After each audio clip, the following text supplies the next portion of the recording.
Hey blues fans, you made it and we're glad you did. Welcome. It's time for another episode of This Week of the Blues. It's our weekly take on blues history. I'm your host, Jimbo Big Train Madsen, with the blues band Big Train and the Locomotives. It's time to take a look at what happened this week in blues history.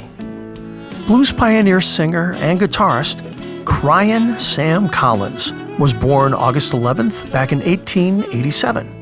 One of the earliest generation of blues performers, Collins developed his style in southern Mississippi as opposed to in the Mississippi Delta. His recording debut single in 1927 predated those of legendary Mississippians like Charlie Patton and Tommy Johnson, and he was advertised as Cryin' Sam Collins and his Git Fiddle. One blues historian wrote that his bottleneck guitar seemed to literally weep. Detroit blues and rhythm and blues singer Thornetta Davis was born August 11, 1963. She has opened for Bonnie Raitt, Gladys Knight, and Etta James, and sang backing vocals on Bob Seger's 1991 album, The Fire Inside. She also released several solo albums. In 1992, Davis appeared at the Ann Arbor Blues and Jazz Festival and sang on stage with Bonnie Raitt and Katie Webster. She also had a guest appearance on Alberta Adams' 2008 album, Detroit Is My Home. In 2014, Davis performed at the Concert of Colors in Detroit with the Detroit Symphony Orchestra. Blues guitarist great Roy Gaines was born August 12, 1937. Growing up in Houston, Texas, he was a protege of the legendary T-Bone Walker. At the age of 14, Gaines met T-Bone Walker at a local performance and was even invited to back Walker on stage. After that, he was nicknamed T-Bone Jr. He worked primarily as a sideman, but he released a solo album, Gainlining, in 1982. He also had a small part in the 1985 film The Color Purple. Gaines co-wrote the song No Use Cryin', which was recorded by George Jones and Ray Charles. The ever-talented blues singer and performer Mississippi Slim was born August 13th in 1943.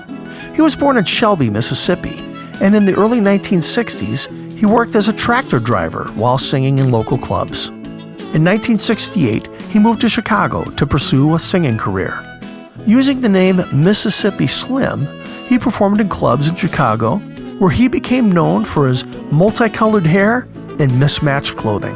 He returned to live in Mississippi in 1994, continuing to perform in local clubs and at festivals, and becoming active in Mississippi's Blues in Schools project. West Coast blues and jump blues pianist Jimmy McCracklin was born August 13th in 1921. His birth name is James David Walker Jr. His style contained West Coast blues, jump blues, and R&B. Over a career that spanned 7 decades, he said he had written almost 1,000 songs and had recorded hundreds of them. McCracklin recorded over 30 albums and earned 4 gold records. McCracklin continued to write and record up until his passing at the age of 91. Blues guitar giant Son Seals was born August 14, 1942, in Osceola, Arkansas. His father owned a small juke joint called the Dipsy Doodle Club. He began performing professionally by the age of 13, first as a drummer with Robert Nighthawk, and later as a guitarist. At the age of 16, he began to play at the T99, an upper echelon club with his brother-in-law, Little Walter Jefferson. He played there with prominent blues musicians, including Albert King, Rufus Thomas, Bobby Blue Bland, Junior Parker, and Roscoe Gordon. Influential blues singer Buster Brown was born August 15, 1911, in Cordell, Georgia. In the 1930s and 40s, he played harmonica at local clubs and made a few non-commercial recordings. In later years, he recorded for Checker Records and for numerous small record labels. He also co-wrote the song Dr. Brown with J.T. Brown, which was later covered by Fleetwood Mac on their 1968 album, Mr. Wonderful. Blues great Melvin Lil Son Jackson was born August 16th in 1915. He was a contemporary of Lightnin' Hopkins. Jackson's mother played gospel guitar, and he played early on in a gospel group, the Blue Eagle Four. He became a mechanic and served in the U.S. Army during World War II. After that, he pursued a career as a blues musician. He recorded a demo and sent it to Gold Star Records in 1946. He was signed to a recording contract and released Freedom Train Blues in 1948, which became a nationwide hit in the U.S. Okay, blues fans, we just covered some of the highlights here.